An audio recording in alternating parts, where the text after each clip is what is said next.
Ndryshe nga familjet e zakonshme shqiptare, të cilat duhet të kursejnë rreth 20 vite për të blerë një apartament, njerëzit e drejtësisë i blejnë apartamentet me një lehtësi të habitshme. Shqiptarja.com sjell të dhëna ekskluzive rreth pasurisë së çiftit të prokurorëve Dritan Gina dhe Rovena Gashi, të përfolur muajt e fundit për përplasjen me krye prokuroren Arta Marku, por edhe me ambasadën amerikane, e cila nuk e lejon zonjën Gashi që të shkel në tokën amerikane. Prokurori Dritan Gina, i cili në fillim të muajit janar u shkarkua nga kryeprokuroria përkohshme Arta Marku si drejtues i prokurisë së Elbasanit, deklaron se në vitin 2011 ka blerë një apartament me sipërfaqe 105 m2 me vlerë 80.000 euro.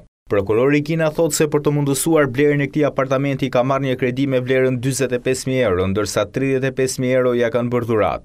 Gina thot se detajet e dhuratës 35.000 euro gjenden në faqen 6 të deklaratës së pasurisë në vitin 2011. Shqiptarja.com disponon këtë deklarat, por faqja 6 nuk është gjetur. Nëse Dritan Gina thot se i kanë bërë dhurat 35.000 euro, bashkëshortja e tij Rovena Gashi pohon se i kanë falur një shtëpi.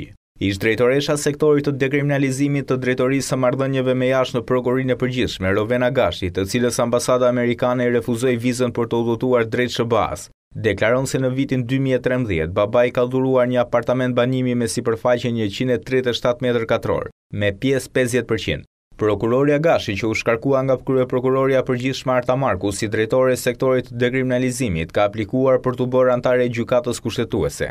Zonja Gashi për vite me radhë si pasuri deklaron vetëm pagën dhe një makinë Fiat Punto, por në vitin 2013 babai i bën dhurat një apartament, vlera të cilit nuk pasqyrohet në deklaratën e pasurisë. Referuar deklaratave të pasurisë që disponon Shqiptarja.com, apartamenti përbëhet nga 2 dhoma, një kuzhinë, një dhomë ndenje, 2 korridore, 2 tualete dhe 2 balkone. Gashi thot se babai i saj e ka poseduar këtë pronë që prej vitit 2004.